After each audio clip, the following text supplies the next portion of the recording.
ټولو قدرمنو میلمنو ته، سفیر صاحبانو، محترمو ډیپلوماتانو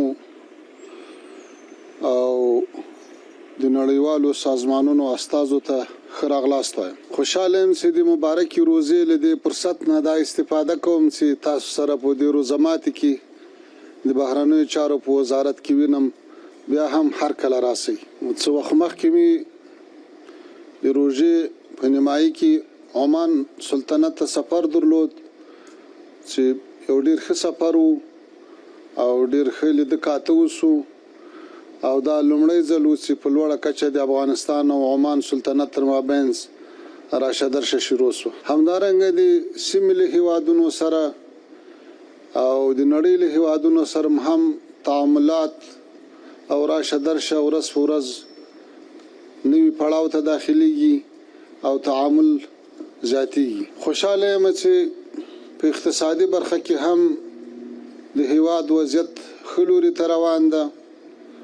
څه وخت مخکې چې د امریکا په متحده ایالاتو کې تحولات راغلو، د نړۍ په بیلابیلو هیوادونو یې اثراتو، په افغانستان کې هم څه ناڅه اثرات درلودل چې یو له هغو جملې نه د افغانیو په ارزښت باندې اثر و چې لله الحمد افغانۍ بیرته خپل ځای ته ورسېدله او خپل حیثیت یې وساتو، خپل ثبات یې وساتو، او دا یې ثابته کړه چې د افغانستان اقتصاد اوس په خپلو پښو ولاړ ده او په بهرنیو مرستو باندې تکیه نه ده.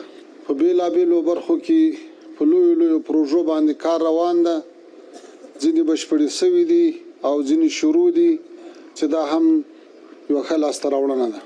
د کابل کندهار 480 کیلومتره سړک نوی پوخ سو سره له پلچکونو او لویو پلونو. دا یو ډېر لویه پروژه او په ښه ډول عملي سوه. همدارنګه د ټاپي په پروژه باندې تیز کار روان ده. له دې سره په څنګ کې د سالنګو د کوشتېپې لویې پروژې په ټولو باندې کارونو پرمختګ کړی ده او تر ډېره حده پورې ډېرې زیاتې وړې پروژې دي چې ځینې بشپړې سوي دي او ځینې تر کار لاندې دي. په هیواد کې تر 300 زیات د اوبو د زیرمه کولو چک ډیمونه جوړ سوي دي. او همدانن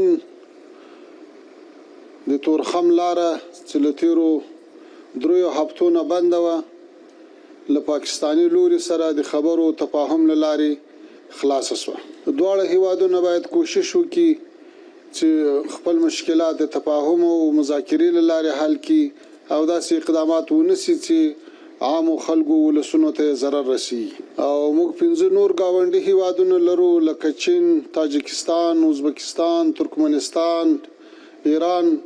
هغوی سره هیڅ ستونزه نه لرو، هیڅ مشکل نه لرو. که کله کومه خبره مشکل رامنځته کېږي هغه د مفاهمې له لارې حل کېږي.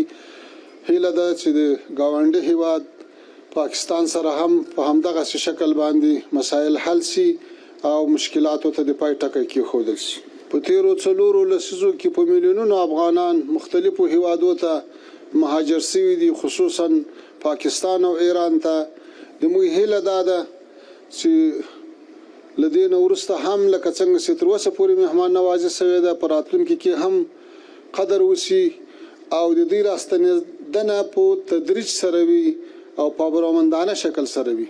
بیا هم د مهاجرینو د راستنېدنو په سلسله کې د نړیوالو سازمانونو توجه او مرستې ته هم اړتیا ده او د اړونده هیوادونو ښه برخورد، حوصلې او له مهاجرینو سره ښه چلند ته هم اړتیا ده. موږ له ټولو نه هیله کوو چې په دې برخه کې همکاري وکړي. دې کې شک نشته چې د افغانستان امنیت اوس تر بل هر وخت فوق العاده ښه ده. په ټول هیواد کې هیڅ ستونزه نه لرو، ولې ځینې داسې مشکلات شته چې د مهاجرینو راتګ ته په یو وار او په یو وخت کې آمادګي مشکله ده. نو هیله ده چې دا کار په تدریج سره عملي شي. اطمینان ورکوو د سیمې او نړۍ هیوادونو ته چې افغانستان خاوره د هیچا په ضد نه کارول کیږي، بهترین امنیت ته او هیڅوک نشي کولای چې د افغانستان له خاورې نه د چا په ضرر ګټه پورته کړي.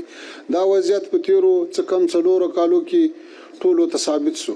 په دې وروستیو کې چې یو ځل بیا د اسرایلو غاصب رژیم په غزه باندې وحشانه بمبار شروع کړی موږ یې په کلکو ټکو غندو په کار ده چې د سیمې هیوادونه د نړۍ هیوادونه قدرتمن جهاتونه موثر جهاتونه هغه د فلسطیني ولس دغه مظلومانه نسل وژنې په مخنیوي کې لاس په کار سي او نور پرې نږدي چې دغه ظلم دوام وکړي د غزې غمیزه د نړیوالو بشري جوړښتونو وجود او دعوا تر سوال لاندې راوستې ده بلکې د حاکم نړیوال نظم او ارزښتونو دوام یې له شک سره مخ کړی ده په یمن کې را ټوکېدونکی کړکېچ هم د اندېښنې وړ ده دې ته هم خاصه توجه پکار ده هیله ده چې دغه کړکېچ نور اوږد نه سي